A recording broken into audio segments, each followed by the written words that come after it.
as I had promised that there were some special classes, online lectures from the other people than not of Department of Economics right now. Now I'm very happy to introduce Dr. Sridhar Satyakam. And I had sent you all the mails to each of you about who is the person. He is assistant professor in Mahatma Gandhi Central University, Motihari, Bihar.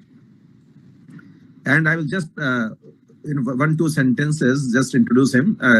He had all his education from Allahabad University, and he has done PhD with me only. And I'm very proud that he's a very, very effective teacher. And you will feel this, that how good as a teacher he is. And he will talk to you on 3 days, that is 6th, 7th, and 8th. He has just promised me to take 3 classes. And if you think after 3 classes that he should take some more classes, then I will request from your side to him that if possible, he can meet a couple of more classes also. Depending upon your response, how do you feel his classes like? Now he's just situated some new chapter, not the chapter that we are discussing. And hopefully he will discuss some theoretical parts of your syllabus, that is paper 2nd. Sridhar, this is actually a bilingual class.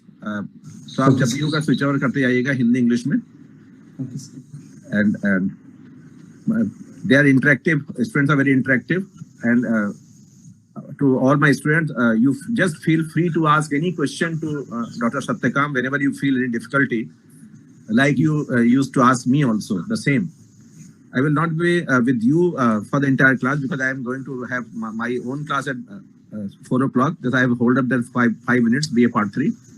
Now, Sridhar, now the dais is for you to meet your students. Thank you.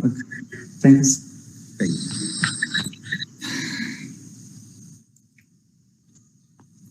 Good evening to all of you. Am I audible? आवाज आ रही है? कोई problem? No, sir. Okay. Sir has asked me to give a lecture on any topic from paper 2nd, that is development and planning. And I have chosen this topic, balanced and unbalanced growth strategy. I am setting the screen, 1 minute.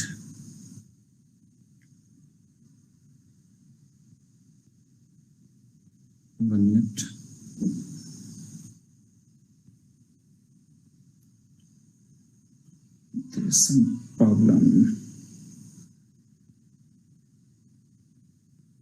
1 minute.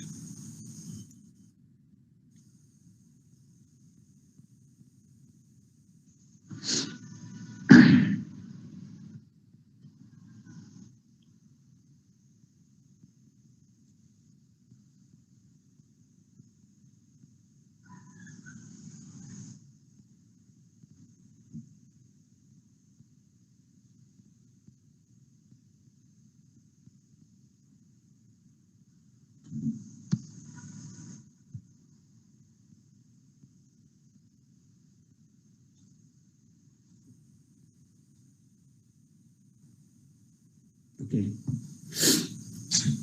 Balanced and unbalanced growth strategy. Okay. I will start in just a minute. Be with me.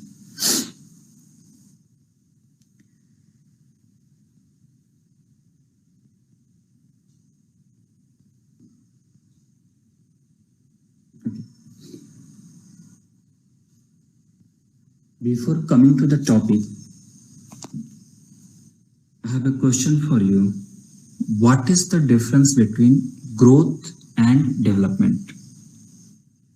बहुत simple question है जहां से हम development and planning को शुरू करते हैं. The difference between growth and development. Anyone? Sir, growth is a narrow concept and development is a broad concept. The growth include only income and Okay. development include the standard of living and a very broad concept. Okay. Anyone else? Sir, growth is नेता ने बहुत सही answer किया है, बस Sir, मैं growth कुछ is Growth is just a positive change in the real output, that is in economy. But where is in a development, it is also based as an income and non-income. And in non-income, social reforms are also very important. good. Sir, growth is a quantitative concept while development is the qualitative concept. What do you mean by being a concept quantitative and other one being qualitative? What do you mean by these terms, quantitative and qualitative? Quantitative means sir income में मतलब means sir मात्रात्मक और गुणात्मक. Sir, quantitative means it can be measured, but whereas qualitative could be experienced in a long process. Yes, sir. Or growth is a small process, whereas the development is a very long process. Sir ने एक बात बोली थी, instant development नाम की कोई चीज नहीं होती है. Okay. इंस्टेंट ग्रोथ भी तो नहीं होता है ना. हाँ सर, वो प्रोसेस होता है. हाँ सर, बट सर ने कहा था, एक किसी ने कहा मेजर करने के बाद एक इंडेक्स आपने सुना है, human development index. Yes sir, HDI. Yes, ये तो मेजर ही करता है ना, और ये तो डेवलपमेंट का इंडेक्स है. Sir development is qualitative as well as quantitative. Okay, आप सब लोग सही हो. ग्रोथ उसका बस एक ही डायमेंशन है, वो इनकम की बात कर रहा है. Growth plus structural changes in economy, in a country, in a system, वो डेवलपमेंट का जो कॉन्सेप्ट है वो इस growth plus some type of change उसको इनकम पास करता है. जिसमें किसी ने कहा कि सोशल हो सकता है, इंस्टीट्यूशनल हो सकता है. मैं उन टॉपिक्स पे नहीं जा रहा हूँ, वो सब आपने पढ़ा होगा या आगे अभी पढ़ रहे होंगे. मैं अपने टॉपिक पे आने के पहले ये 2-3 चीजें बस जानना चाहता हूँ आपसे. कोई टेस्ट नहीं ले रहा आपका, ये तो ऑनलाइन क्लास है. ऑफलाइन क्लासेस में मैं तो बसता रहता था कि टीचर्स की नजर मुझ पे ना पड़े. कोई हिचक मत कीजिएगा, जो समझ में है बताइएगा. What do mean by the term under development?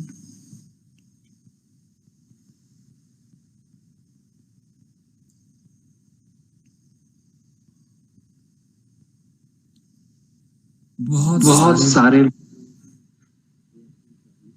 मेरी आवाज बहुत सारे फैक्टर्स हैं, पैरामीटर्स बहुत सारे. इको क्यों कर रही है मेरी आवाज? हेलो सर, किसी का माइक ऑन हो गया था. ओके. बहुत सारे वर्ड्स आपको मिलते होंगे, जैसे poor countries, undeveloped country, backward country, developing country. More और less they mean the same thing. हाँ, जब हम पुअर कहते हैं, बैकवर्ड कहते हैं, तो हम मेनली इकोनॉमिक कॉन्सेप्ट्स इसका ले रहे होते हैं. जैसे ग्रोथ और डेवलपमेंट में अंतर है, वैसे ही बैकवर्ड पुअर कहने और अनडेवलप्ड कहने में अंतर है. जब हम अनडेवलप्ड कंट्री कहते हैं तो वो एक रिलेटिव कॉन्सेप्ट है, जहां इकोनॉमिक नोशंस के साथ साथ कुछ दूसरे सोशल, इंस्टीट्यूशनल जो एस्पेक्ट्स हैं, हम उसको भी कंसीडर कर रहे होते हैं. तो जब हम अनडेवलप्ड कहते हैं, अंडर डेवलप्ड कहते हैं, तो हमारा उससे अर्थ क्या होता है?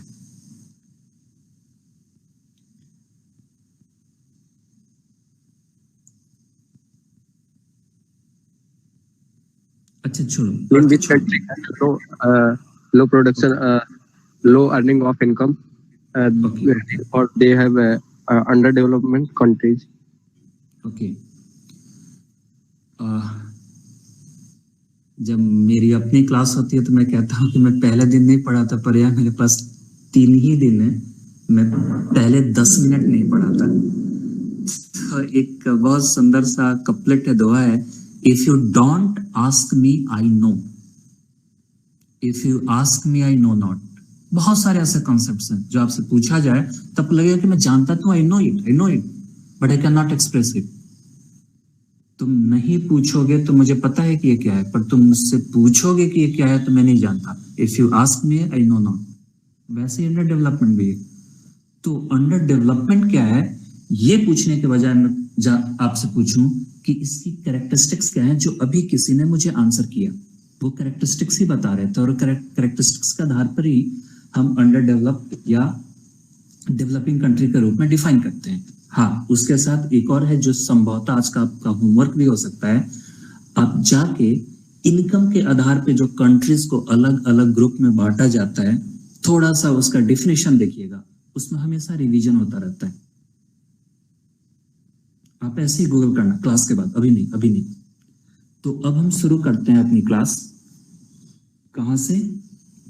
क्योंकि जो ये balanced and unbalanced growth strategy है वो क्यों है, और अब अपने सिलेबस में देखेंगे तो इसके आगे और पीछे 2-3 और आपको टॉपिक्स पढ़ने होंगे। Big push theory, critical minimum effort, low level of equilibrium trap, कुछ ऐसे पॉइंट टॉपिक्स भी आपको पढ़ने होंगे। तो ये बैलेंस्ड या अनबैलेंस्ड ग्रोथ स्ट्रेटजी क्यों, व्हाई, पर्पस क्या है पढ़ने का या जानने का, और ये है क्या? तो उसके पहले हमें अंडर डेवलपमेंट को समझना होगा। तो उसके लक्षणों, उसकी कैरेक्टरिस्टिक्स से शुरू करें। Major distinguishing characteristics of under developed countries. अब अपने दिमाग में सोचिए कौन कौन से लक्षण है। कुछ अभी किसी ने आंसर मुझे किया, हम उसको एक एक करके थोड़ा सा समझने की कोशिश करते हैं। और ये जो मैं आपको बता रहा हूं वो एग्जॉस्टिव नहीं है कि इसमें सब कुछ आ गया। बहुत सारी चीजें जो आप उसमें ऐड कर सकते हैं जो मैं आपको बता रहा हूं, पर मोर और लेस ये सारी जो पॉइंट्स आपको अपने स्क्रीन पर भी दिख रहे होंगे वो एक अंडर डेवलप्ड कंट्रीज को डिफाइन करते हैं। ये उसकी मेजर कैरेक्टरिस्टिक्स है। अब इन कैरेक्टरिस्टिक्स का रिजल्ट क्या होता है, कॉन्सिक्वेंस क्या होता है, वो हमें जानना है, क्योंकि उसी का सॉल्यूशन है हमारा ये balanced and unbalanced growth strategy. तो अब हम अपनी क्लास शुरू करते हैं। Characteristics of under developed countries. First, dominance of low productivity agriculture and petty services.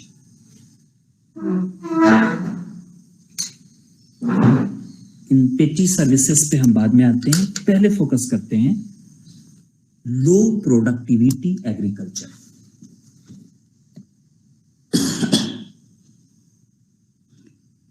जो डेवलपिंग कंट्रीज हैं,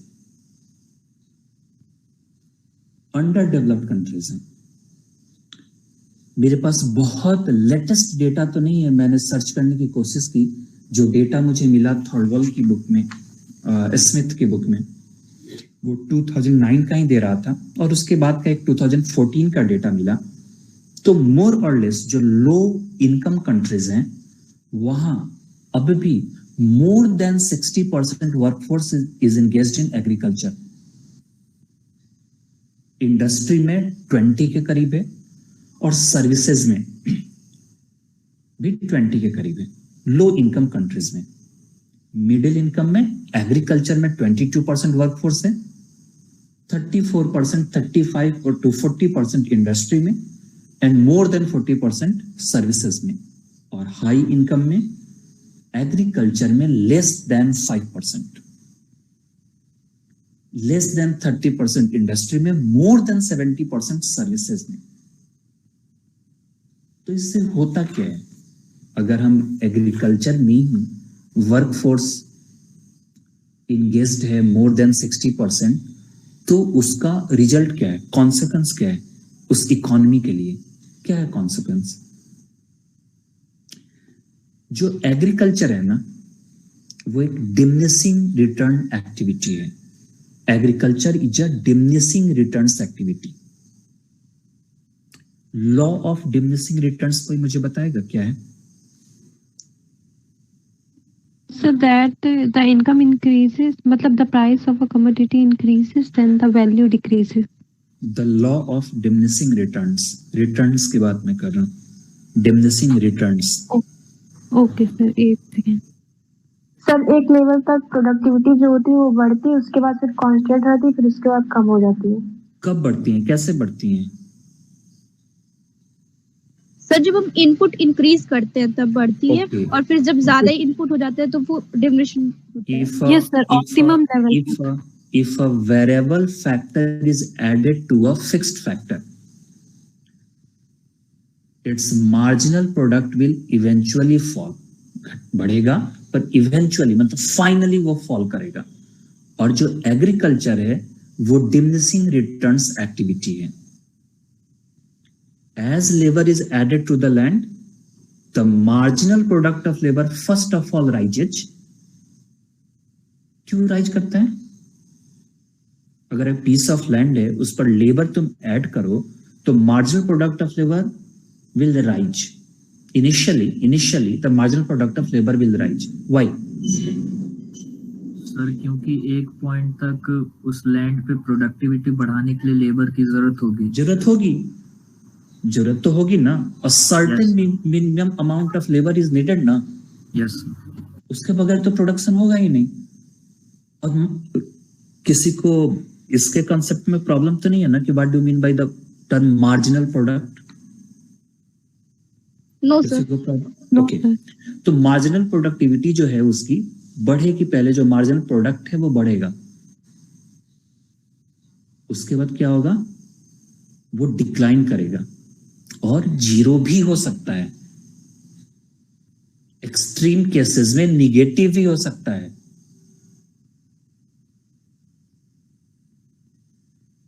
बट सर कोई फर्म उसको नेगेटिव या जीरो होने क्यों ही देगा? अभी मैं लैंड की बात कर रहा था, फर्म की बात नहीं कर रहा था। रैपिड पॉपुलेशन ग्रोथ ये भी एक कैरेक्टरिस्टिक है ना अंडर डेवलप्ड इकोनॉमी का। Yes, sir. लैंड है, एक फैमिली के पास, एक हाउस होल्ड के पास एक पीस ऑफ लैंड है, और जो अवेलेबल हैंड्स हैं वो बहुत हैं, जिनके पास वर्क नहीं है, जो अनएम्प्लॉयड है, उनकी जरूरत नहीं है, पर फिर भी वो उस पीस ऑफ लैंड पे कंट्रीब्यूट करने की कोशिश करते हैं। उनकी productivity zero, marginal productivity zero means आप उस लेबर को उस पीस ऑफ लैंड से बाहर करते जाओ, टोटल प्रोडक्ट में कोई अंतर नहीं आएगा। पर अगर वो ओवर क्राउडेड हो जाए, छोटा सा पीस ऑफ लैंड है, 3 लोग ही चाहिए, पर वहां 10 लोग बुआई रुपाई इन सबका काम कर रहे हैं, कुछ लैंड तो उस ओवर क्राउडेड होने के कारण उसकी प्रोडक्टिविटी चाहे जितनी भी कम, उसकी प्रोडक्टिविटी एडवर्सली अफेक्ट होगी। या अगर फर्म्स की इन्होंने बात की, मान लो एक छोटा सा हॉल है जिसमें हमने 10 टेलर्स के बैठने की व्यवस्था की है और वो प्रोडक्शन कर रहे हैं, उनकी कुछ प्रोडक्टिविटी है, पर डे वो 50 शर्ट्स का प्रोडक्शन कर रहे हैं, हमने उसमें 5 और भेज दिए, वो ओवर क्राउडेड कर दिया उस रूम को। वो शोर, वो स्पेस का कम होना, एयर सर्कुलेशन का डिस्टर्ब होना, मे बी हर टेलर की प्रोडक्टिविटी को कम कर दे, और जो हर टेलर 50 शर्ट्स का प्रोडक्शन कर रहा था, अब हर टेलर सिर्फ 45-42 शर्ट्स का प्रोडक्शन करने लगे। तो जो एक्स्ट्रा हमने ऐड किया है उसने टोटल आउटपुट को उतना ही नहीं छोड़ा है, वो उसको और कम कर देगा। तो ओवर क्राउडेड होने के कारण एक्सट्रीम केसेस, मैंने कहा एक्सट्रीम केसेस, ये बहुत नॉर्मल नहीं है, पर एक्सट्रीम केसेस में वो निगेटिव ही कंट्रीब्यूट कर सकता है। और अंडर डेवलप्ड इकोनॉमी में इसी टाइप के एग्रीकल्चरल एक्टिविटी डोमिनेट करती है। Dominance of low productivity agriculture, ये कमर्शियल एग्रीकल्चर नहीं होती है, ये सबसिस्टेंस एग्रीकल्चर होती है, जो डिमिनिशिंग रिटर्न्स को फॉलो करती है। पॉपुलेशन ग्रो कर रहा है उस पीस ऑफ लैंड में that does not require an extra unit of labour, आप लेबर को ऐड करते जा रहे हो, उसकी प्रोडक्टिविटी कम होती जा रही है।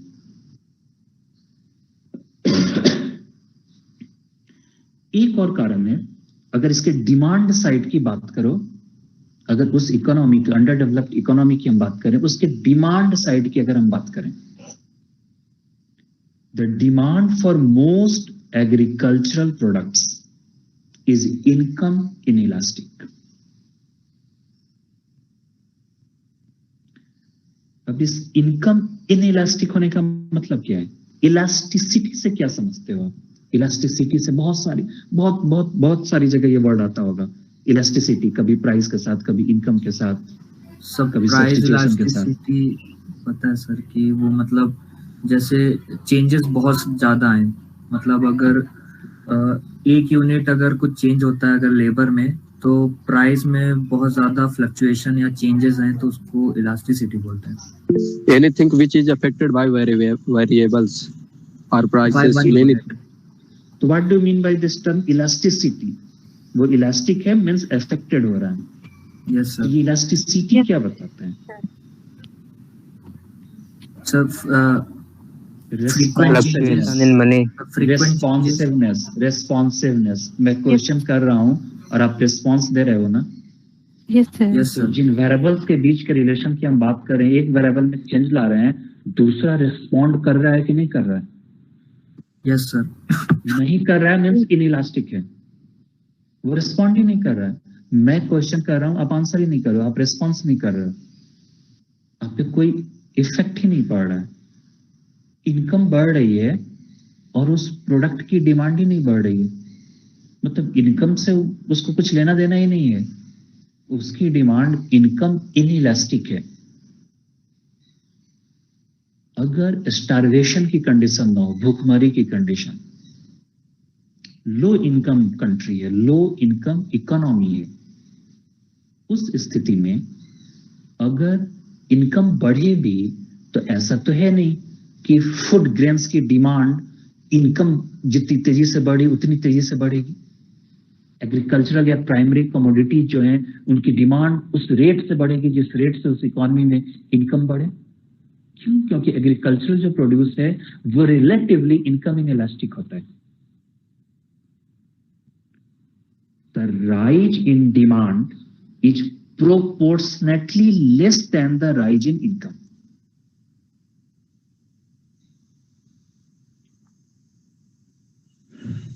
इस लाइन को समझे कि नहीं? The rise in demand is proportionately less, आनुपातिक रूप से कम है। Yes sir. शायद एग्रीकल्चरल कमोडिटीज की डिमांड तो बढ़ेगी लेकिन उस रेट से नहीं बढ़ेगी जिस रेट से इनकम बढ़ती है। क्यों? क्योंकि इनकी डिमांड रिलेटिवली इनकम इनइलास्टिक होती है। अगर स्टारवेशन की स्थिति नहीं है, भुखमरी की स्थिति नहीं है, तो मैं 4 रोटी पहले भी खाता था, इनकम बढ़ गई तो अगर भुखमरी की स्थिति नहीं थी तो मैं अब भी 4 ही रोटी खाऊंगा। हाँ, दाल थोड़ा मैं कम खाता था, थोड़ा सा बढ़ाऊंगा। परफेक्टली इनइलास्टिक नहीं बोल रहा हूं, रिलेटिवली इनकम इनइलास्टिक होता है।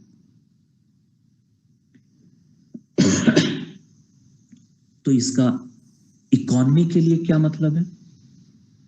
अगर ये रिलेटिवली इनकम इनइलास्टिक है तो इकोनॉमी को इससे क्या फर्क पड़ता है?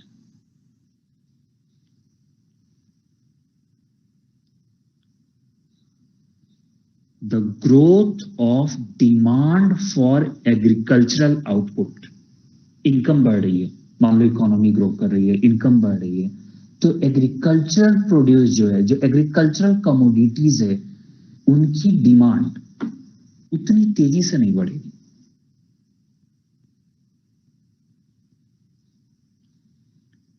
इन सब का क्या मतलब है हम बाद में इन चीजों को जोड़ेंगे, लेकिन पहले नेचर को हम समझने की कोशिश कर रहे हैं कि अंडर डेवलप्ड इकोनॉमीज में डोमिनेंट जो जिसका डोमिनेंस है एक्टिविटी का, जिस इकोनॉमिक एक्टिविटी का, वो एग्रीकल्चर है। वो एग्रीकल्चर कैरेक्टराइज कैसे हो रहा है? Low productivity, diminishing returns. जो एग्रीकल्चरल प्रोड्यूस की डिमांड, जो एग्रीकल्चरल प्रोड्यूस है वो रिलेटिवली इनकम इनइलास्टिक है। इनकम जिस तेजी से बढ़ेगा उसकी डिमांड उतनी तेजी से नहीं बढ़ेगी। जब डिमांड उतनी तेजी से नहीं बढ़ेगी तो एग्रीकल्चर को जिस वर्क फोर्स की डिमांड है वो भी उतनी तेजी से नहीं बढ़ेगी। फिर होगा क्या? डिसगाइज्ड अनएम्प्लॉयमेंट, ये वर्ड भी आपने सुना होगा, छुपी हुई बेरोजगारी। डिसगाइज्ड अनएम्प्लॉयमेंट को हम डिफाइन कैसे करते हैं? अगर हम मार्जिनल प्रोडक्टिविटी के टर्म में कहें तो कैसे डिफाइन करते हैं?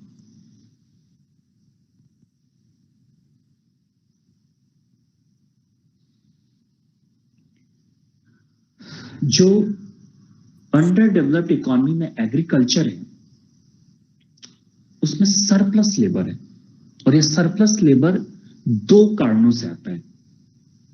पहला जो अभी हमने बताया, लो इनकम इलास्टिसिटी या relatively income in elastic demand for agricultural output, क्योंकि इससे होता क्या है कि जिस रेट से पॉपुलेशन बढ़ रहा है आपके पास एम्प्लॉयमेंट अपॉर्चुनिटीज उतनी नहीं।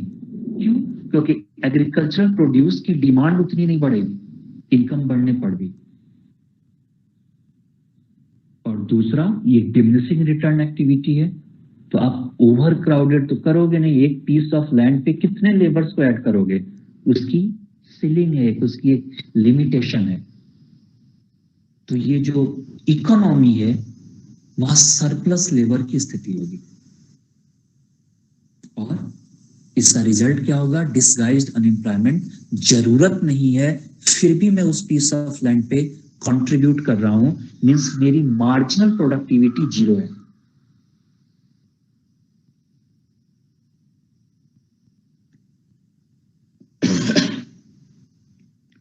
अब ये जो मार्जिनल प्रोडक्टिविटी जीरो है, इसका इंपैक्ट क्या पड़ेगा? जो ये पूरी इकोनॉमिक एक्टिविटी उस कंट्री में चल रही है उसकी प्रोडक्टिविटी काफी लो होगी। इसका रोल क्या होगा हम आगे अभी देखेंगे।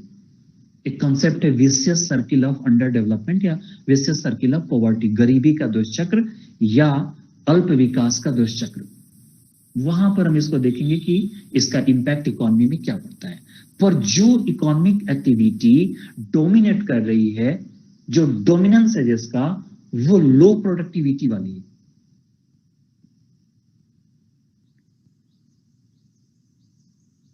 इससे होगा क्या? Per capita income will be low, जो प्रति व्यक्ति आय है वो काफी कम होगी।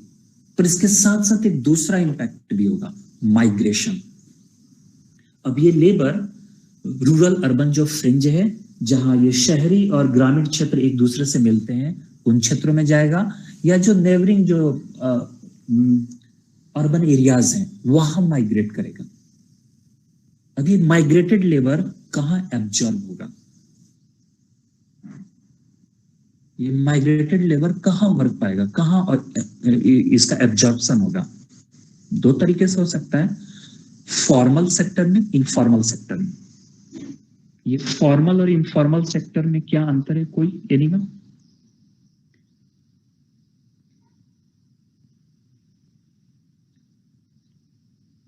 ये मैं आज आपको, इसमें बहुत कंफ्यूज रहेगा, बुक्स ढूंढिएगा नहीं मिलता है, कल मैं पूछूंगा, आप थोड़ा सा ढूंढ के आइएगा।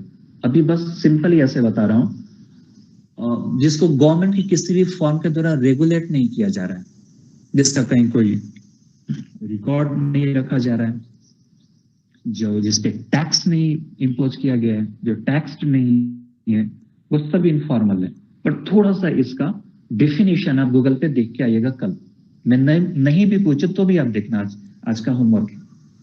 तो ये जो माइग्रेटेड लेबर है, इसमें से बहुत थोड़ा होता है जिसको फॉर्मल सेक्टर में एम्प्लॉयमेंट मिले, नहीं तो ये इनफॉर्मल सेक्टर उसको एब्जॉर्ब करता है। और इस इनफॉर्मल सेक्टर में जो सर्विसेज होती हैं वो पिच्ची टाइप की होती है, मींस इनसिग्निफिकेंट, जिसका बहुत कम इंपॉर्टेंस हो, जैसे हेयर कटिंग। यहां इंपॉर्टेंस से मतलब productivity and income generation capacity से।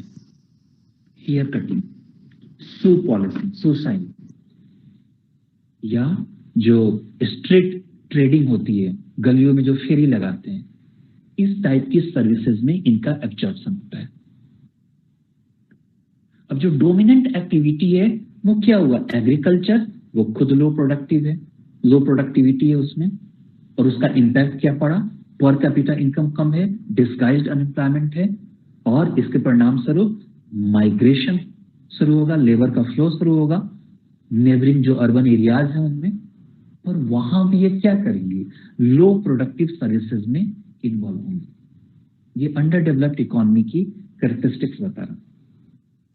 वहां भी पर कैपिटा इनकम कम होगा, ये जो माइग्रेट करके गए हैं, क्योंकि ये जो सर्विसेज प्रोवाइड कर रही हैं वो हाईली वैल्यूड सर्विसेज नहीं है, बहुत इनसिग्निफिकेंट टाइप के सर्विसेज हैं जिनकी इनकम जनरेटिंग कैपेसिटी काफी कम है।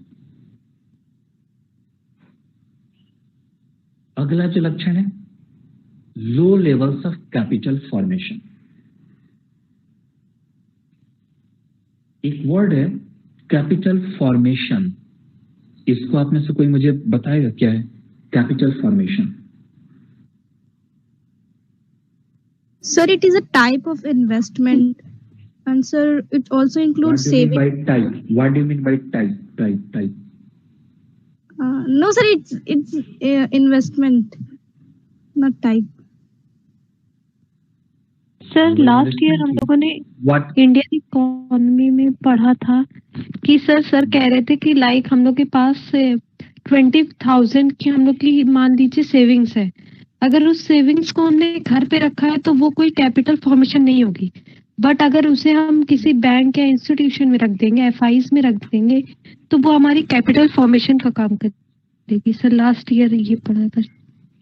इस साल भी यही पढ़ो। तो सिंपली इसको समझो, जो नेट कैपिटल एक्युमुलेशन किसी इकोनॉमी में होता है, मीन्स जो आपका कैपिटल स्टॉक है, जो पूंजी है, उसमें और कितना आपने जोड़ा, यही है आपका capital formation.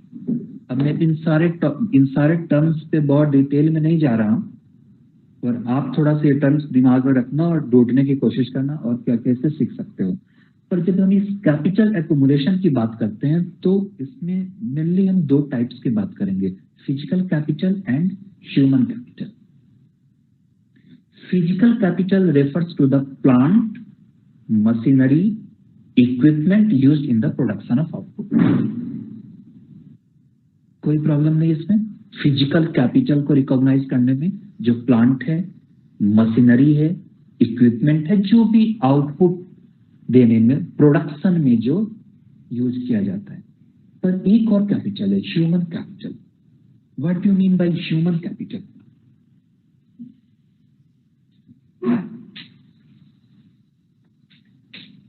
Sir human technology, sir natural resources, sir skills. Skills. Yes sir. Not natural resources, skills.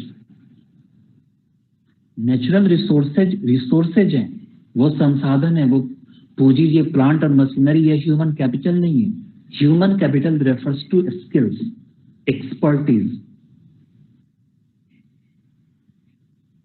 अब ये स्किल्स और एक्सपर्टीज आता कैसे है? Through education and training. अब जिस कंट्री की हम बात कर रहे हैं, जिन इकोनॉमीज की हम बात कर रहे हैं, कंट्रीज की बात कर रहे हैं, they are under developed countries where the dominance of low productivity agriculture is the major defining characteristics. टेक्टी सर्विसेज हैं, लो प्रोडक्टिविटी एग्रीकल्चर है, leading to low level of per capita income. अब ये जो low level of per capita income है, that results into low levels of capital accumulation। जैसा कि उन्होंने बताया कि जो सेविंग है, अगर आपका पर कैपिटा इनकम लो है तो सेविंग हाई तो नहीं होगी ना, सेविंग भी तो लो होगी। Yes sir. Yes, sir.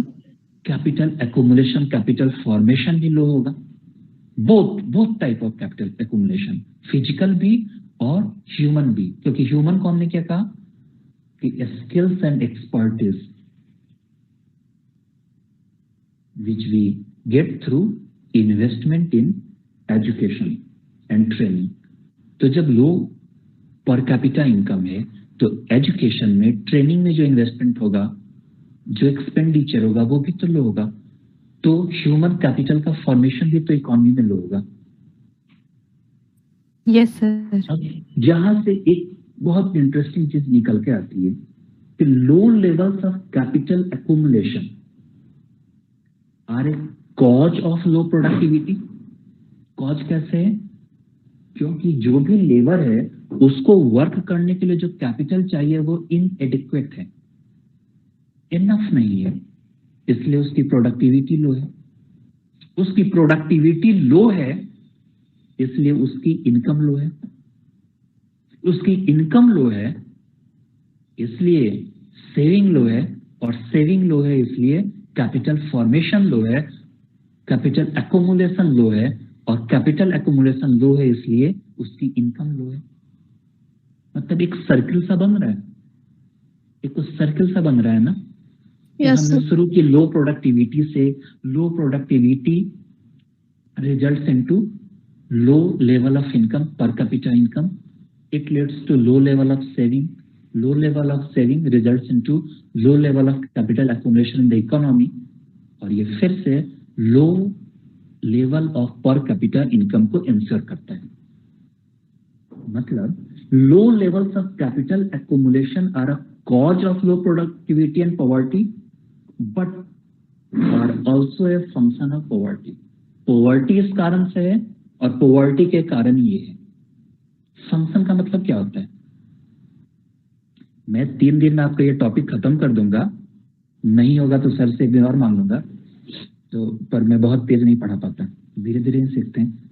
हमने कहा ना कि ये जो लो लेवल्स ऑफ कैपिटल एक्यूमुलेशन है वो कॉज भी है पॉवर्टी का और फंक्शन भी है पॉवर्टी का। Function Yes. जो ये वर्ड आया, आप मैथमेटिकल इकोनॉमिक्स में पढ़ते होंगे, 10th में पढ़ा होगा, 12th में पढ़ा होगा।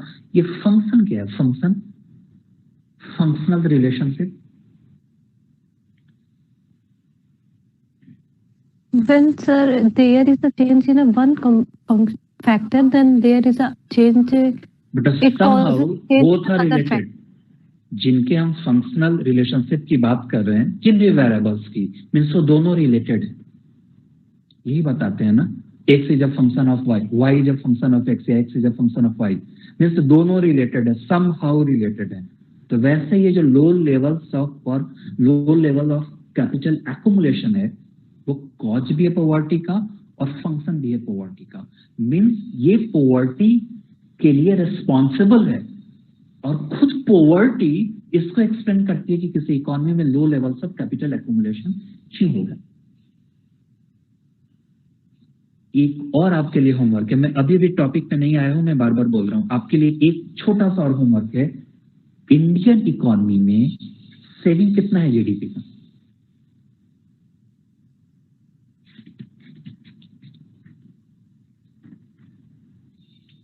जरूर से आज जाके गूगल करना। मेरे पास एक डेटा है, वो लो इनकम, मिडिल इनकम और हाई इनकम कंट्रीज का पुराना डेटा है।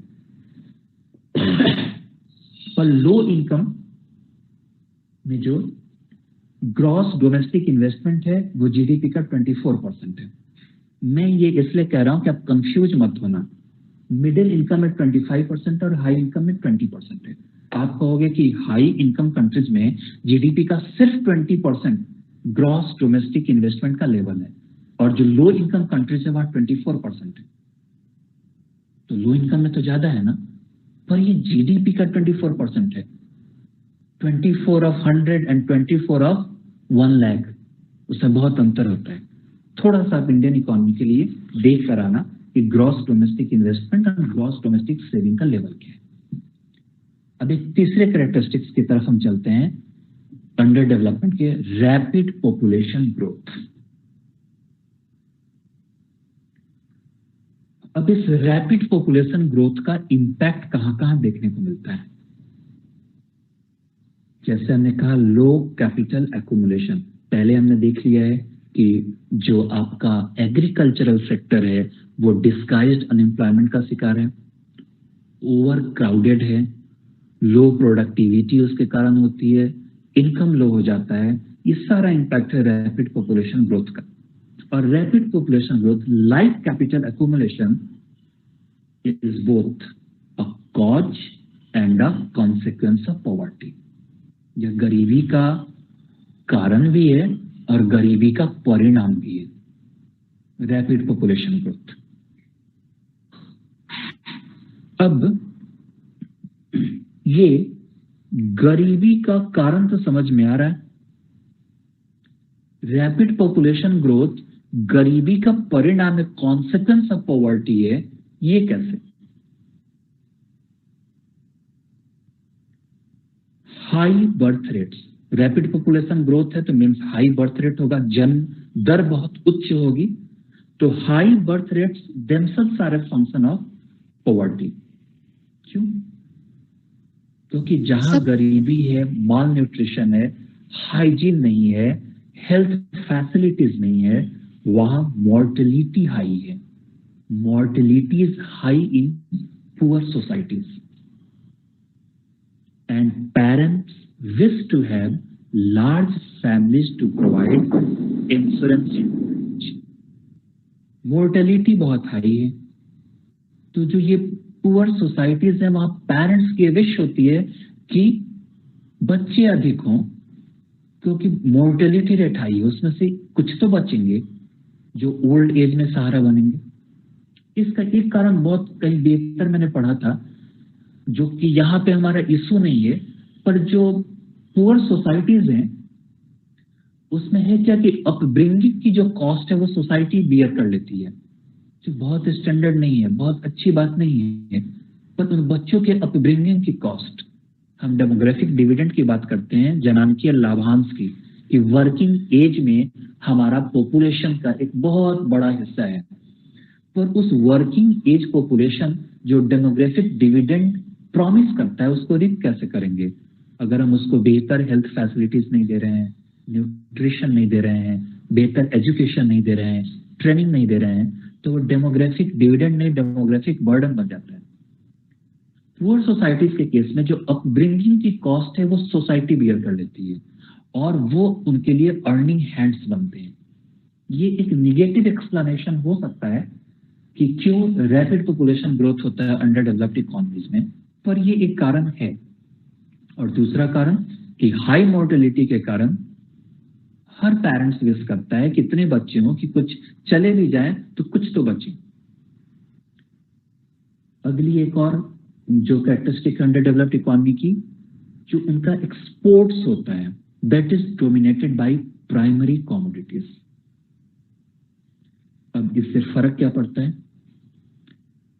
संभवतः आप लोगों ने अभी इंटरनेशनल इकोनॉमिक्स में टर्म्स ऑफ ट्रेड वगैरह तो नहीं पढ़ा होगा ना, ये पढ़ लिया है?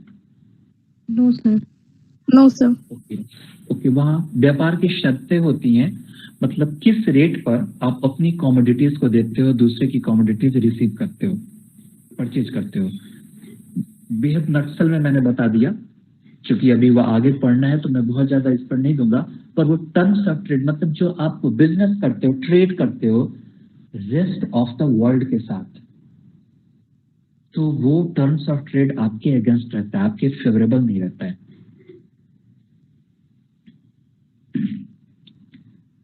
क्यों? क्योंकि जो प्राइमरी कमोडिटीज होती हैं, मींस मेनली जो एग्रीकल्चरल कमोडिटीज हैं, उनकी जो इनकम इलास्टिसिटी होती है वो लेस देन यूनिटी है, और जो मैन्युफैक्चर्ड गुड्स है उनकी income elasticity more than unity होती है। इस पर हम बहुत ज्यादा फोकस नहीं करेंगे क्योंकि आपने इंटरनेशनल ट्रेड नहीं पढ़ा है।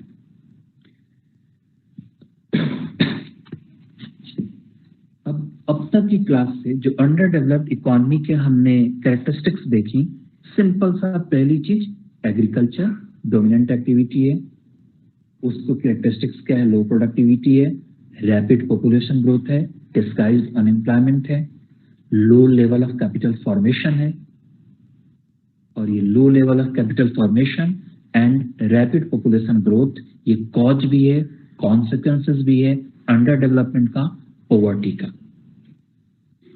मीन्स ये सारे फैक्टर्स मिलके all these characteristics contribute to low levels of productivity and poor economic performance.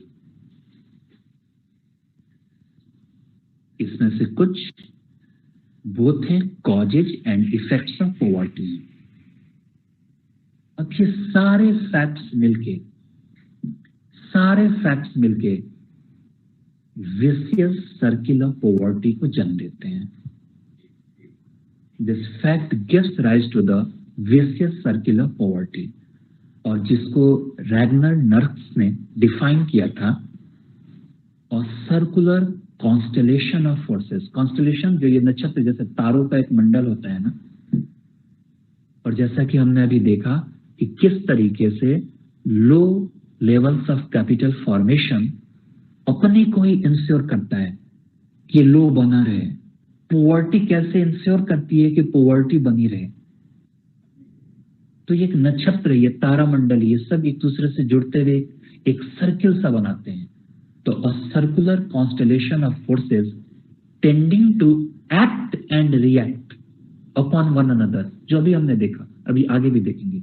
Act and react, एक एक्ट करता है, दूसरा रिएक्ट करता है। Low levels of capital accumulation है तो low level of per capita income होगा, और जब low level of per capita income होगा तो सेविंग भी लो होगी, सेविंग लो होगी तो फिर से low level of capital accumulation ही इकोनॉमी की डेस्टिनी होगी।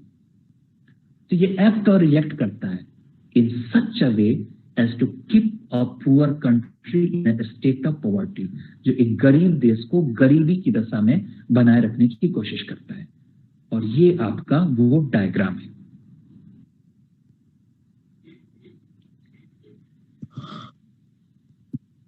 लखुआ को धीम जलेला, तुमको धीम दिखाता है, मतलब बहुत हल्का जला। किसी का ऑन है, ऑफ कर लीजिए। ये आपका डायग्राम है।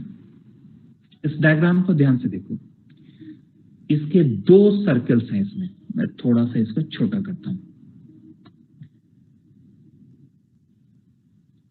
इसमें दो सर्कल्स हैं।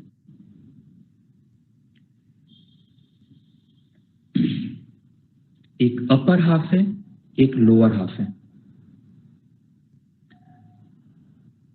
बीच में एक रेक्टेंगल है जिसपे लिखा हुआ है economic under development.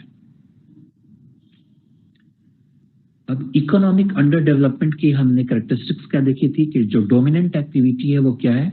Agriculture, means lack of industrialisation है। इस लैक ऑफ इंडस्ट्रियलाइजेशन के कारण there is over population in agriculture, and over population in agriculture leads to low productivity in agriculture. Diminishing returns activity है। एक piece of land पे आप labour को add करते जाओ, उसकी प्रोडक्टिविटी डिक्रीज करती जाएगी।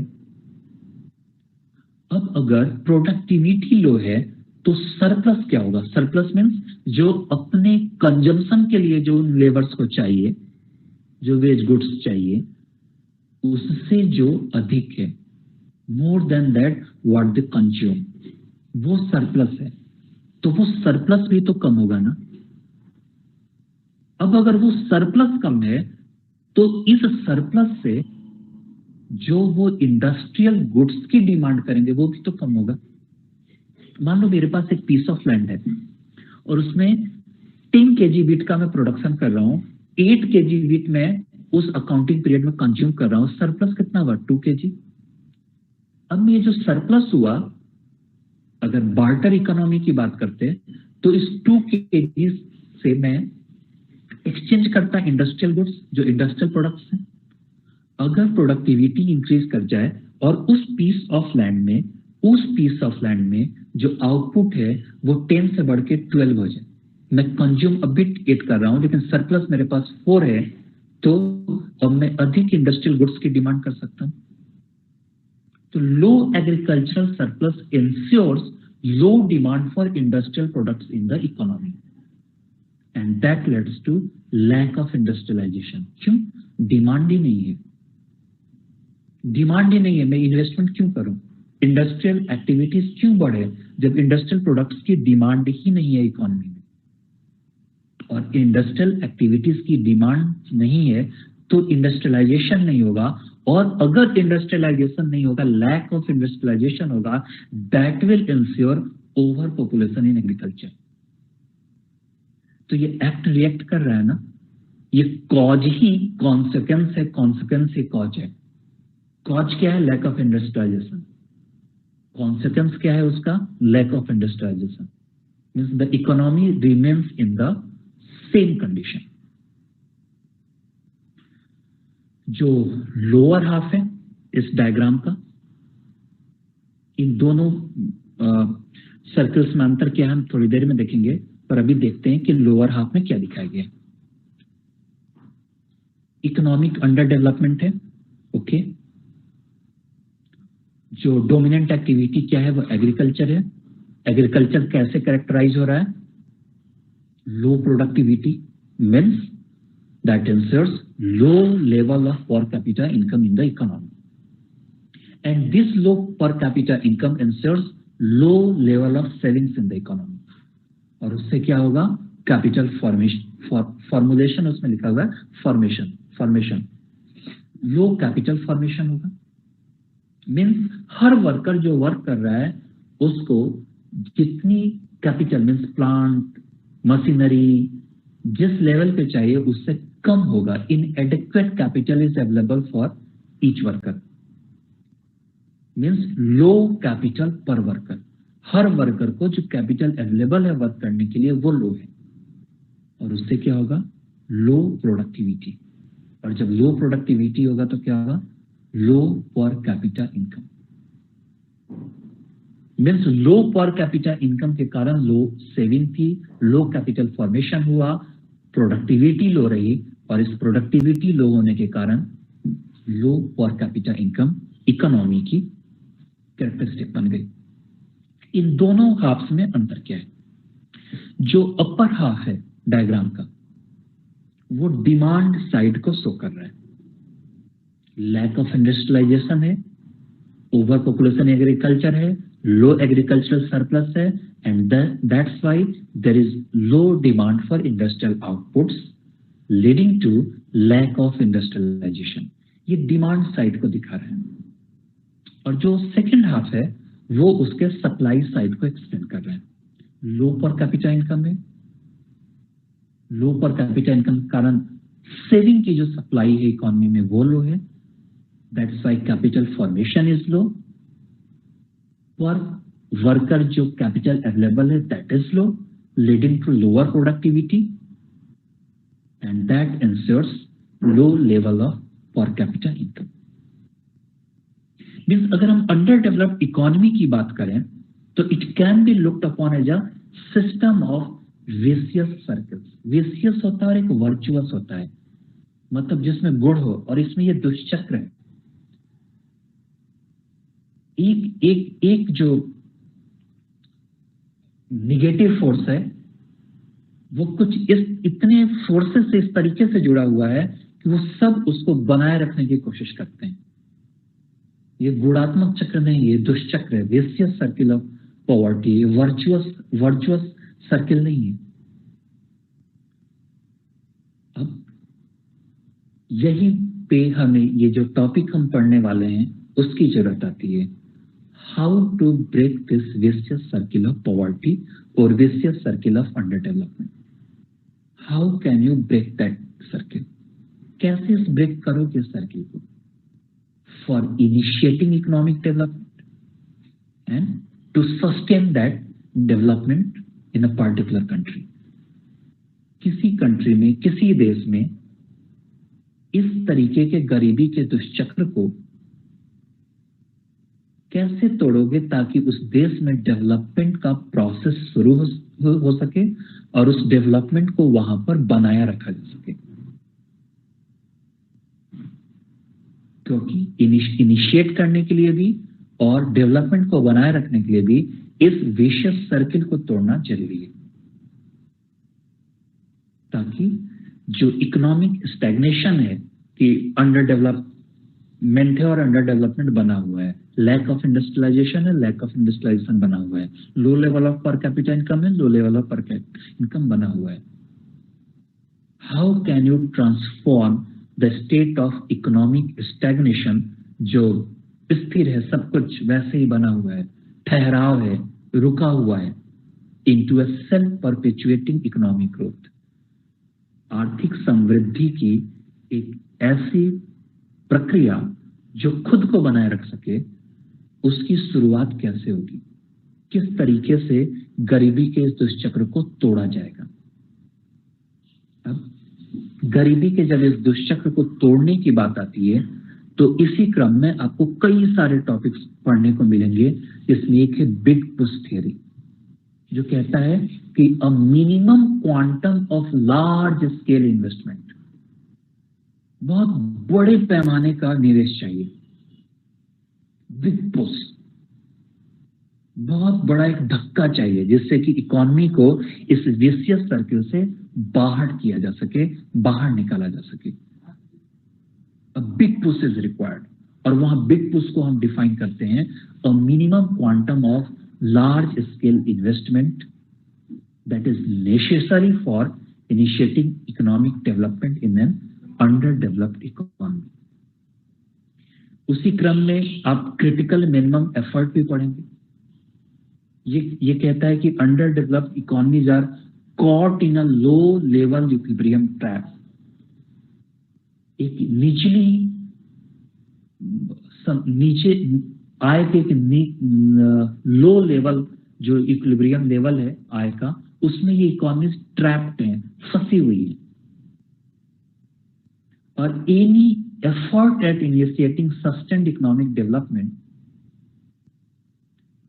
is to be self-defeating unless it is of a certain minimum magnitude। जब तक कि एक न्यूनतम एक मात्रा है, उतना निवेश जब तक नहीं आएगा, तब तक ये इकोनॉमी कभी भी ग्रोथ के पाथ पे नहीं बढ़ सकती है, या इनके इकोनॉमिक डेवलपमेंट को सस्टेनेबल नहीं बनाया जा सकता है।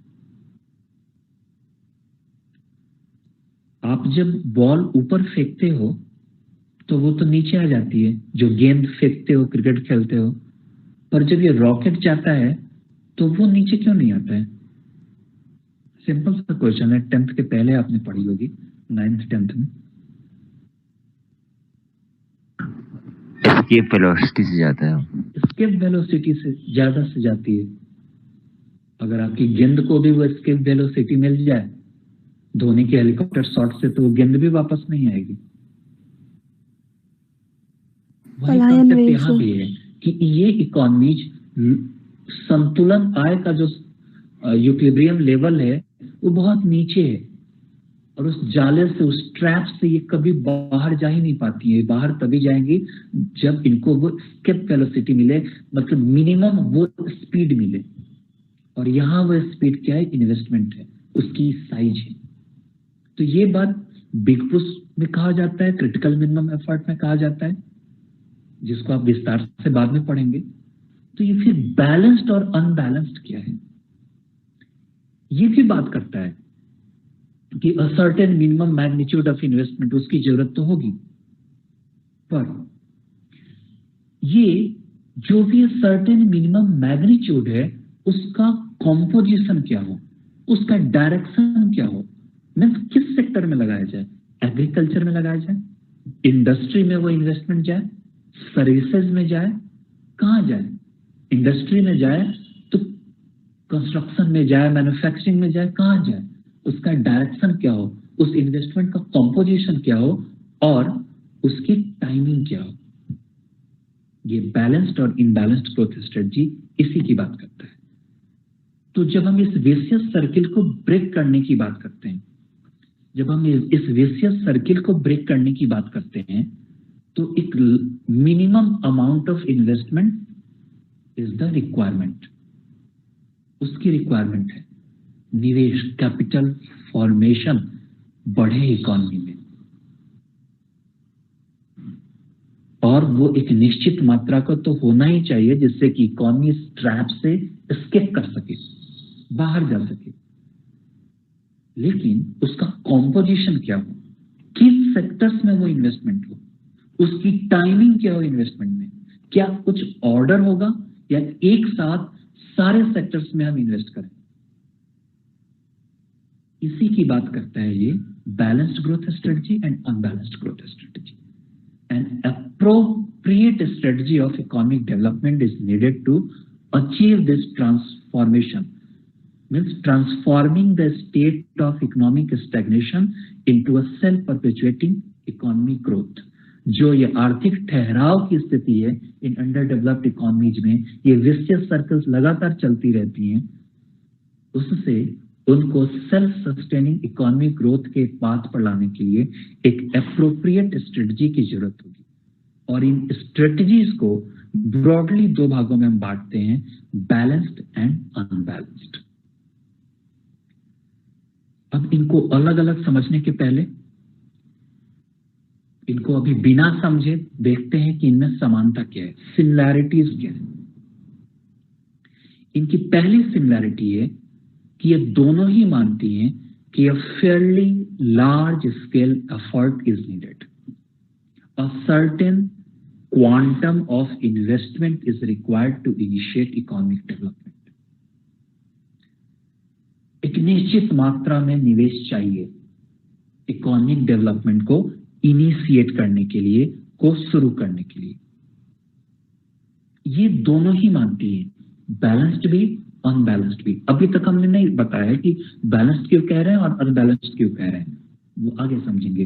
पर ये दोनों ही कहती हैं कि a certain quantum of investment is required to initiate economic development. आर्थिक विकास को शुरू करने के लिए एक निश्चित मात्रा का, जो वास्तव में fairly large scale effort है, बहुत ऊंचे पैमाने का वो प्रयास है, मीन्स एक बहुत ऊंचा निवेश है जो चाहिए, दोनों ही मानती हैं। तो डिफरेंस कहाँ है?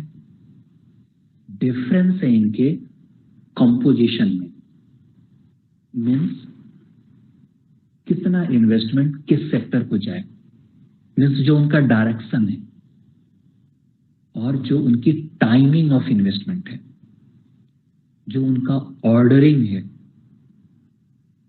अगर हम कहते हैं कि सब में एक साथ जाए तो वो एक व्यू हुआ, और हमने कहा कि सारे सेक्टर्स में एक साथ नहीं, साइमल्टेनियस इन्वेस्टमेंट नहीं, तो फिर एक सवाल होगा ऑर्डरिंग का।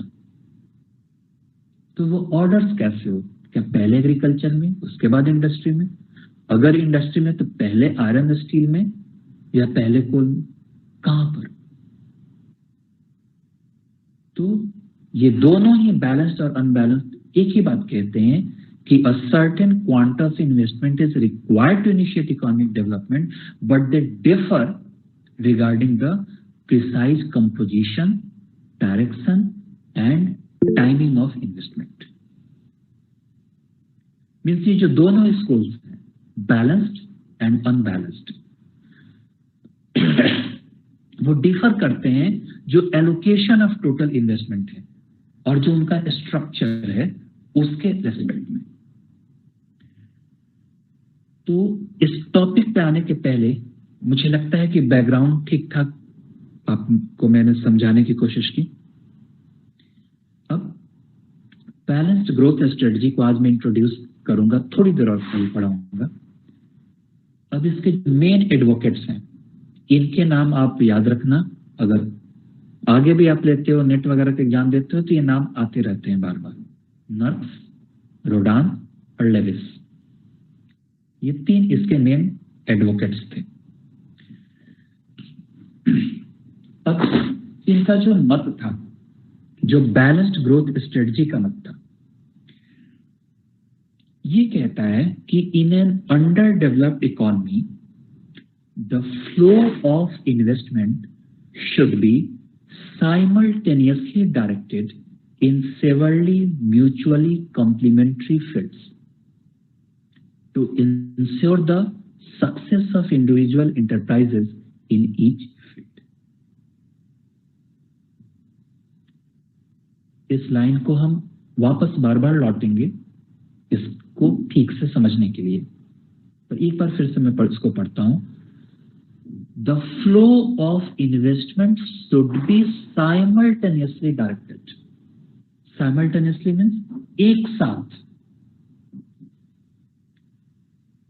in mutually complementary fields, जो परस्पर एक दूसरे को पूरा करने वाले के पूरक फील्ड्स हैं, उन क्षेत्रों में एक साथ निवेश जाना चाहिए, flow of investment, to ensure the success of individual enterprise in each field.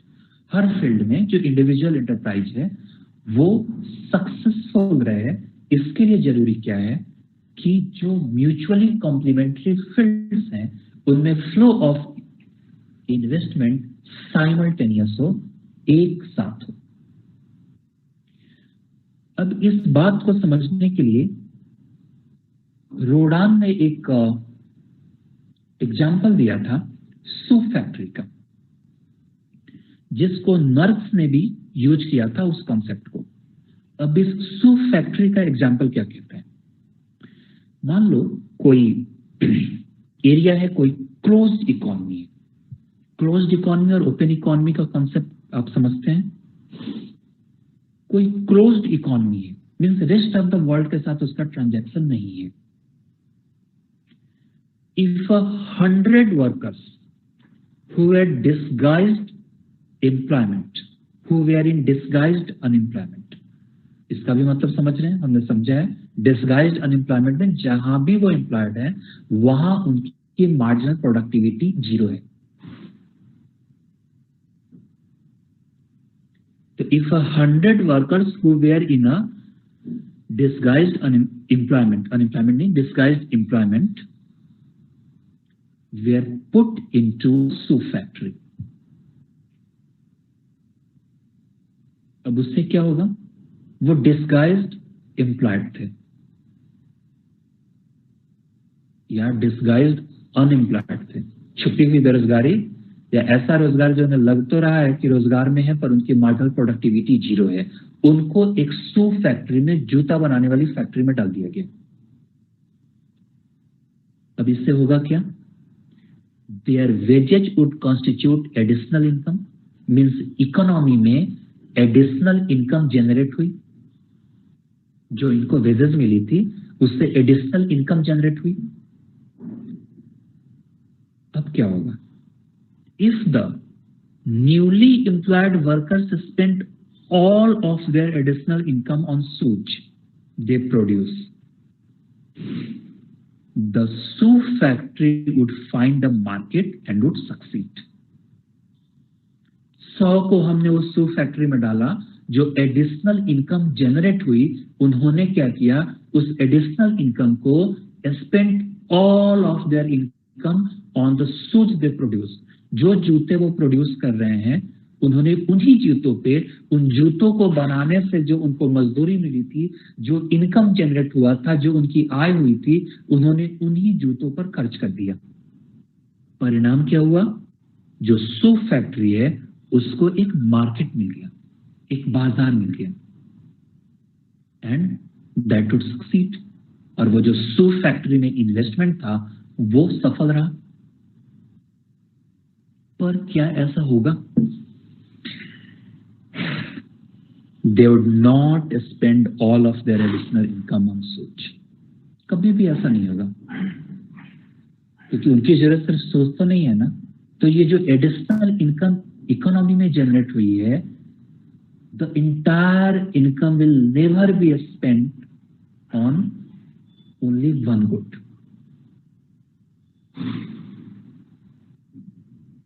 अब अगर ऐसा नहीं होगा तो ये जो सूप फैक्ट्री में इन्वेस्टमेंट आया था, ये जो सूप फैक्ट्री है उसके लिए जो मार्केट चाहिए उस मार्केट का क्या होगा?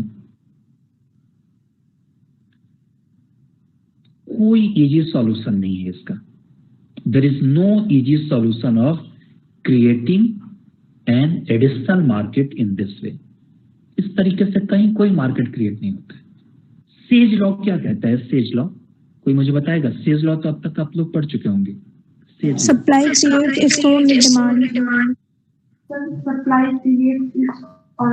Supply creates its own demand. इसकी मीनिंग क्या होती है? मतलब एक्सप्लेन करो थोड़ा सा। सर अगर हम किसी चीज की सप्लाई कर रहे हैं तो वो अपने आप ही उसकी डिमांड आ जाएगी। मतलब हमें कैसे आ जाएगी? कैसे आती है? मतलब ये कहने के पीछे का लॉजिक क्या था कि supply creates its own demand? Sir अगर हम शूज बना रहे हैं तो जो वर्कर्स उनमें लगे होंगे तो उनको इनकम मिलेगी, और जब इनकम होगी तो उनके पास डिमांड होगी, तो डिमांड होगी तो सप्लाई demand? होगी। सर किसकी शूज की demand? डिमांड। क्या वो पूरी की पूरी इनकम शूज पे स्पेंड कर देंगे? No sir. तभी तो सप्लाई जितनी हुई उतनी इनकम जनरेट हुई। अगर वो पूरी की पूरी इनकम शूज पे स्पेंड की जाए तब तो कहेंगे ना कि supply created it's own demand. Supply ने अपनी डिमांड खुद ही क्रिएट कर ली थी। 100 रुपए के शू का प्रोडक्शन हुआ, 100 रुपए मीन्स इनकम जनरेट हुआ, और ये 100 रुपए फिर उन 100 रुपए के जूतों पे खर्च हो गए सारे डिमांड। पर क्या प्रैक्टिकली इस तरीके से एडिशनल जो मार्केट है वो क्रिएट किया जा सकता है? ये कोई सॉल्यूशन ही नहीं हो सकता है। The risk of not finding a market reduces the incentive to invest. और ये जो शू फैक्ट्री का जो आइडिया होगा, जिसका जो प्रोजेक्ट होगा, वो बीच में ही छोड़ दिया जाएगा। इम्प्लीमेंटेशन के पहले ही वो छोड़ दिया जाएगा। इस आइडिया को कोई इंप्लीमेंट ही नहीं करेगा। क्यों? वहां रिस्क है, risk of finding a market.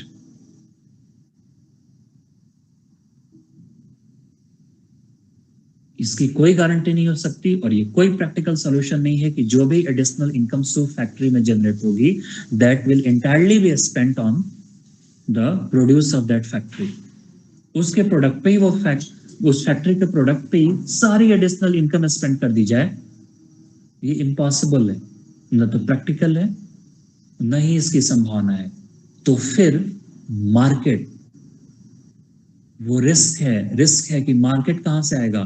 Shoe factory में तो हमने इन्वेस्टमेंट किया, पर इसके प्रोडक्ट के लिए मार्केट कहां से आएगा? 10%, 20%, 30% of the income generated by this factory may be spent on the product of that factory, पर जो बाकी बच गया उसके लिए मार्केट कहाँ है? Risk of not finding a market reduces the incentive to invest. अब थोड़ा सा इस एग्जांपल में हम चेंज करते हैं, कुछ वेरिएशन लाते हैं। ये जो 100 वर्कर्स थे ना, जिनको हमने एक शू फैक्ट्री में डाला था, मान लो इस तरीके की 100 फैक्ट्रीज में इन्वेस्टमेंट है।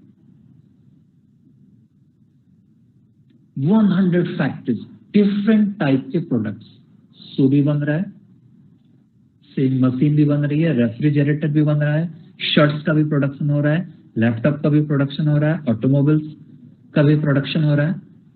मीन्स 100 टाइप्स ऑफ जो फर्म्स हैं उनमें इन्वेस्टमेंट आने लगे। अब अगर इस एग्जांपल को थोड़ा सा हमने चेंज किया तो उसका इंपैक्ट क्या होगा?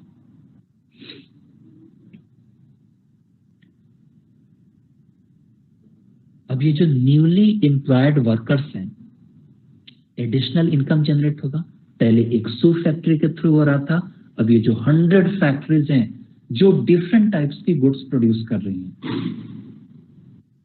इन सारी फैक्ट्रीज में जो वर्कर्स लगे हुए, इंगेज्ड हुए हैं, एडिशनल इनकम जनरेट होगा उनके लिए।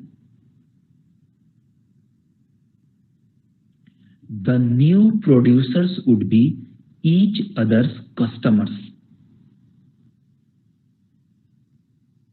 ये जो नए प्रोड्यूसर्स है ना, वो एक दूसरे की गुड्स के कस्टमर हो सकते हैं। अब 100 रुपए की शूज का प्रोडक्शन हो रहा है, बाकी 99 और फैक्ट्रीज में जो इंगेज्ड हैं वर्कर्स, वो भी तो इस शू की डिमांड कर सकते हैं ना। और ये जो शू फैक्ट्री में जो वर्कर्स इंगेज्ड हैं, वो सेम मशीन का कर सकते हैं डिमांड, शर्ट्स का की डिमांड कर सकते हैं, मोबाइल्स की डिमांड कर सकते हैं, इलेक्ट्रिक बल्ब्स की डिमांड कर सकते हैं। तो new producers would be each others customers, एक दूसरे के ये कस्टमर हो सकते हैं। और तब क्या होगा? जो सेज लॉ है, it would verify says law by creating an additional market. Means the complementarity of demand would reduce the risk of not finding a market. जब एक साथ बहुत सारे फील्ड्स में, बहुत सारे प्रोजेक्ट्स में इन्वेस्टमेंट आया, तो जो risk of not finding a market था वो रिड्यूस हो गया. Reducing such interdependent risks increases naturally the incentive to invest. पहले सिर्फ सूप फैक्ट्री में इन्वेस्टमेंट आ रहा था. इशू क्या था? Risk of not finding a market. और वो आइडिया इन्वेस्टमेंट का इम्प्लीमेंटेशन के पहले ही छोड़ दिया गया. मीन्स इंसेंटिव टू इन्वेस्ट, निवेश करने के लिए जो प्रेरक हो सकता है वो कुछ था ही नहीं वहां पे. पर जब एक साल साइमल्टेनियसली अलग अलग फर्म्स में अलग अलग इंडस्ट्रीज में इन्वेस्टमेंट आया, तो ये जो वर्कर्स अलग अलग इंडस्ट्रीज में इंगेज्ड हैं वो एक दूसरे के प्रोडक्ट के कस्टमर्स हो सकते हैं. और जो risk of not finding a market था वो रिड्यूस हो गया. सेज लॉ भी वेरीफाई हो गया, एडिशनल मार्केट क्रिएट हो गया, supply creates its own demand, और risk of not finding a market ये भी कम हो गया. और निवेश करने के लिए जिस तरीके का एनवायरनमेंट चाहिए उस तरीके का एनवायरनमेंट भी क्रिएट हो गया. अब हम फिर जाते हैं उस स्टेटमेंट पे. बैलेंस्ड ग्रोथ थियरी का मेन जो कंटेंशन था, जो मत था, जो नोशन था, वो क्या था? In an under developed economy the flow of investment should be simultaneously directed. एक साथ ये फ्लो आना चाहिए. किसमें?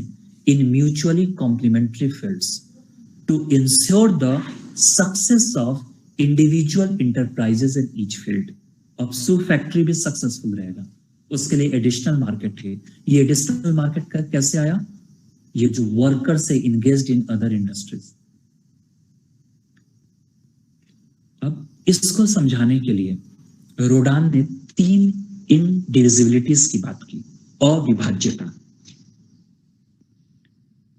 3 इंडिविजिबिलिटीज की बात की. अविभाज्यता, जिसमें से पहला था indivisibility in the production function. जो उपभोग फलन है उसमें जो अविभाज्यता है. अविभाज्यता तो समझ रहे, इंडिविजिबल मतलब जिसको बांटा नहीं जा सकता है. दूसरा इंडिविजिबिलिटी ऑफ डिमांड, जिसको हम कॉम्प्लीमेंटरिटी ऑफ डिमांड भी कहते हैं. और इंडिविजिबिलिटी इन डिसीजन मेकिंग. इन तीनों के आधार पे इन्होंने कहा कि अंडर डेवलप्ड इकोनॉमीज में जो vicious circle of under development या विशियस सर्किल ऑफ पॉवर्टी है उसको ब्रेक करने के लिए आपको साइमल्टेनियस फ्लो ऑफ इन्वेस्टमेंट चाहिए इन म्यूचुअली कॉम्प्लीमेंट्री फील्ड्स. जो पारस्परिक एक दूसरे के पूरक फील्ड्स हैं उनमें निवेश एक साथ आना चाहिए. आप उसमें कोई ऑर्डरिंग नहीं कर सकते हैं कि पहले इसमें बाद में उसमें. उसको समझाया उन्होंने इन 3 विभाज्यताओं के कॉन्सेप्ट से. एक आज हम देखेंगे, बाकी 2 कल देखेंगे. इंडिविजुअलिटीज इन द प्रोडक्शन फंक्शन एक कॉन्सेप्ट है जो थोड़ा सा और विस्तार से हम पढ़ेंगे जब अनबैलेंस्ड ग्रोथ स्ट्रेटजी पढ़ेंगे. Social overhead capital, SOC.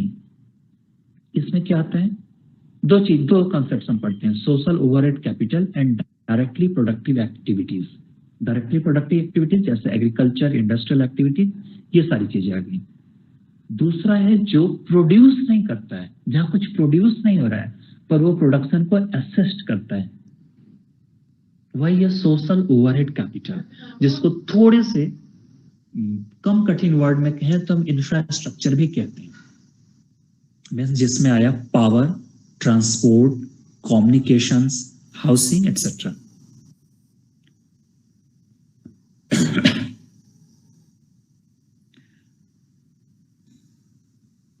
अब ये जो सोशल ओवरहेड कैपिटल है इनके प्रोडक्ट क्या है? इनके प्रोडक्ट हैं investment opportunities created in other industries. दूसरे उद्योगों में जो निवेश की अवसर क्रिएट होते हैं वही इनका प्रोडक्ट है। जैसे किसी रिमोट एरिया में इंडस्ट्रियल एक्टिविटीज शुरू करने के लिए क्या चाहिए? पावर अवेलेबल होना चाहिए, कम्युनिकेशंस के साधन होने चाहिए, ट्रांसपोर्टेशन के साधन होने चाहिए।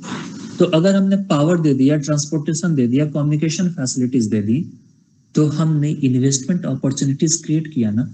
ये इन्वेस्टमेंट अपॉर्चुनिटीज ही इनकी प्रोडक्ट होती हैं, इन सोशल ओवरहेड कैपिटल की।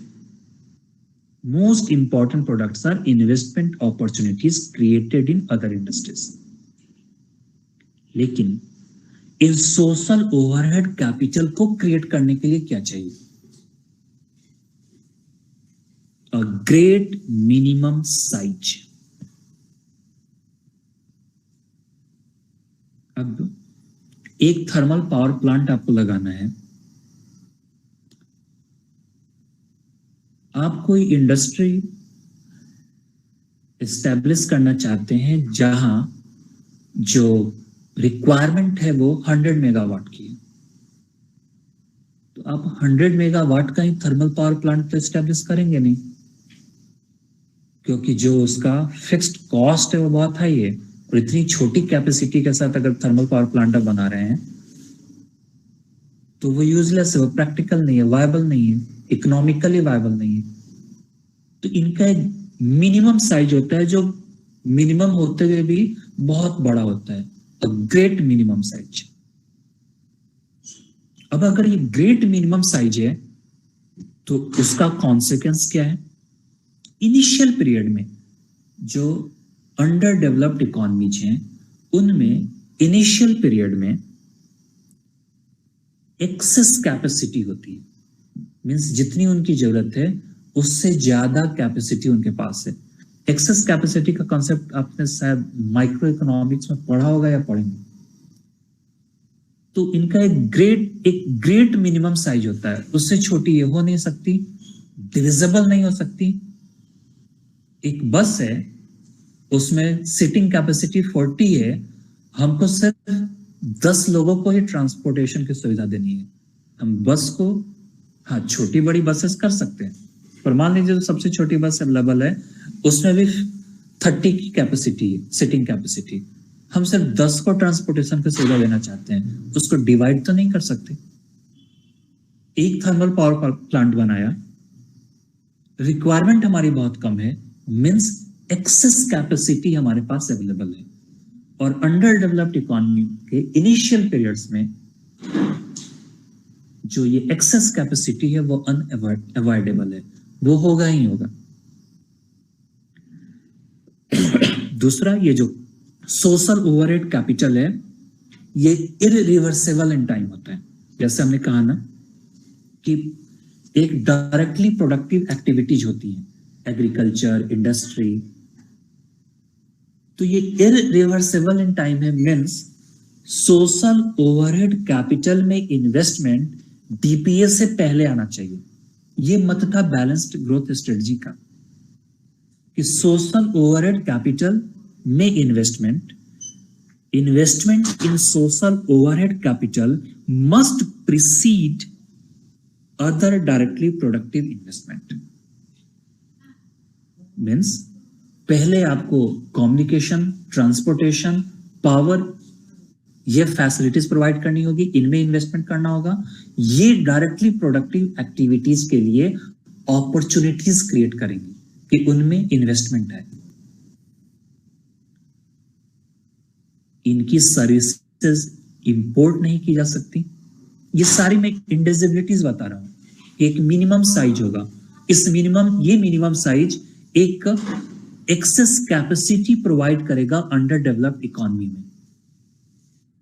मिनिमम साइज, हमको उससे कम की जरूरत है, पर उसकी साइज उससे मिनिमम नहीं हो सकती। और इसीलिए इस इंडिविजुअलिटीज ऑफ प्रोडक्शन फंक्शन को हम लंपीनेस ऑफ कैपिटल भी कहते हैं। लंप मतलब एक बड़ा सा ढेर, पूंजी का एक बहुत ह्यूज अमाउंट ऑफ कैपिटल चाहिए इस सोशल ओवरहेड कैपिटल को क्रिएट करने के लिए। ये क्रिएट तो हो गया, इसका एक जो मिनिमम साइज होगा वो भी बहुत बड़ा होगा अंडर डेवलप्ड इकोनॉमी के पॉइंट ऑफ व्यू से। और इसलिए अंडर डेवलप्ड इकोनॉमी में एक्सेस कैपेसिटी भी होगी अवेलेबल। इसकी सर्विसेज ये इन्वेस्टमेंट इरिवर्सिबल इन टाइम होगा, मतलब हम इसका ऑर्डरिंग चेंज नहीं कर सकते हैं। डायरेक्टली प्रोडक्टिव एक्टिविटीज में इन्वेस्टमेंट के पहले इन्वेस्टमेंट एसओसी में होना चाहिए। इसकी सर्विसेज को हम इंपोर्ट भी नहीं कर सकते, हालांकि अब नेबरिंग एरियाज में ट्रांसमिशन लाइन के थ्रू आप जैसे पावर सेक्टर की जो का प्रोडक्ट है उसको आप इंपोर्ट करते हैं, पर बहुत लिमिटेशंस है इसमें। दूसरा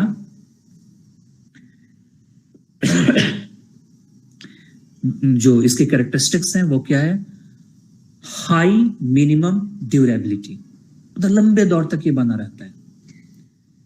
a long gestation period means इसमें आपने इन्वेस्टमेंट किया और इसका जो प्रोडक्ट है, जो प्रतिफल है, वो तुरंत नहीं मिलता है। ये इन्वेस्टमेंट शुरू होने प्रोजेक्ट के खत्म होने के बीच में एक लंबा ड्यूरेशन होता है। And a minimal industry mix, इसमें इंडस्ट्री मिक्स बहुत कम होता है। पावर और ट्रांसपोर्टेशन, इनमें कोई इंडस्ट्री मिक्स आप नहीं कर सकते। इतना कहने पे मैं ये बता क्यों रहा हूं, हमने कहा सूप फैक्ट्री का एग्जांपल लिया। सूप फैक्ट्री में इन्वेस्टमेंट आया, that will not succeed because of lack of additional market. अब ये जो risk of not finding a market है, that will reduce the incentive to invest in soup factory and it will be abandoned, उसको छोड़ दिया जाएगा। तो solution क्या है, एडिशनल मार्केट क्रिएट करना है तो अलग अलग फील्ड्स में फ्लो ऑफ इन्वेस्टमेंट साइमल्टेनियसली होना चाहिए। That will create additional market. The workers engaged in those industries will become the customers for the products of other industries. और ये एक इंसेंटिव क्रिएट करेगा इन्वेस्टमेंट के लिए। पर ये जो इन्वेस्टमेंट की हम बात कर रहे हैं, ये गाइडेड होता है 3 इंडिविजिबिलिटी से, अविभाज्यता से, और उसको हमें कंसिडर करना पड़ता है। पहला है lumpiness of capital, means production function में जो इंडिविजिबिलिटीज हैं। दूसरा जो डिमांड साइड की इंडिविजिबिलिटीज हैं, और तीसरा जो डिसीजन मेकिंग की इंडिविजिबिलिटीज हैं। हमने पहले प्रोडक्शन फंक्शन को समझने की कोशिश की। एक कंसेप्ट है सोशल ओवरहेड कैपिटल का, मीन्स ये वो चीजें हैं जो खुद कुछ प्रोड्यूस नहीं करती हैं, इनका प्रोडक्ट क्या है, इन्वेस्टमेंट अपॉर्चुनिटीज। अलग अलग इंडस्ट्रीज में जो इन्वेस्टमेंट अपॉर्चुनिटीज क्रिएट करती हैं, यही इनका प्रोडक्ट है। ये प्रोड्यूस नहीं करती हैं, ये प्रोडक्शन को असिस्ट करती हैं। इन सोशल ओवरहेड कैपिटल का एक मिनिमम साइज भी जो होता है, वो अंडर डेवलप्ड इकोनॉमी के लिए एक्सेस कैपेसिटी लेकर आता है।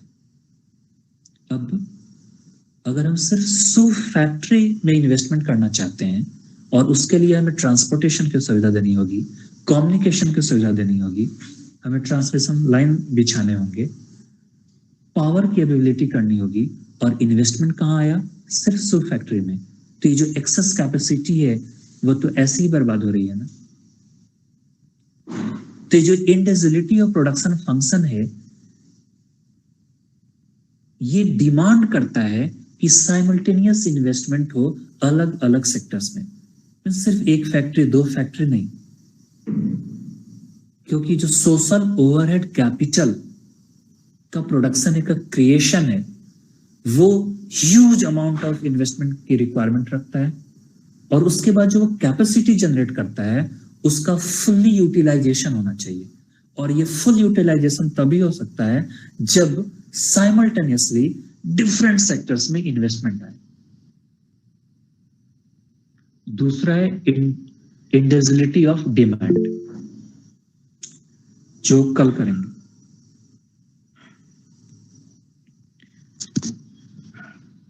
थोड़ी बहुत बात समझ में आ रही है? Yes sir. Yes sir. आ रहा है तभी बोल रहे हो ना? Yes sir. बहुत सारे लोग इंतजार कर रहे थे, 35 लेफ्ट मेरे कहते हैं। ओके, तो इंडिविजुअलिटी इन प्रोडक्शन फंक्शन आज देखा, इंडिविजुअलिटी इन डिसीजन मेकिंग और इंडिविजुअलिटी इन डिमांड कल देखेंगे, ठीक है, कल 4 PM पे। सर तो नहीं है ना? Yes sir. ठीक है, thank you sir. Thank you, sir. Thank you. Thank you, sir. Thank you, sir. And thank you, Sridhar, for a very, very impressive lecture presentation. And I hope the students are very much satisfied and they have enjoyed your lecture presentation, and they will join tomorrow also. I was not able to attend your entire presentation because I was in another class. I left the class at 5:15 and again joined the last couple of points. Thank you so much. Please join again tomorrow at same time at 4 PM. Thank you. Thank you, Sridhar. Meet tomorrow. Thank you, sir. Thank you, sir. Thank you. Thank you. Thank you, sir. Thank you, sir. Thank you.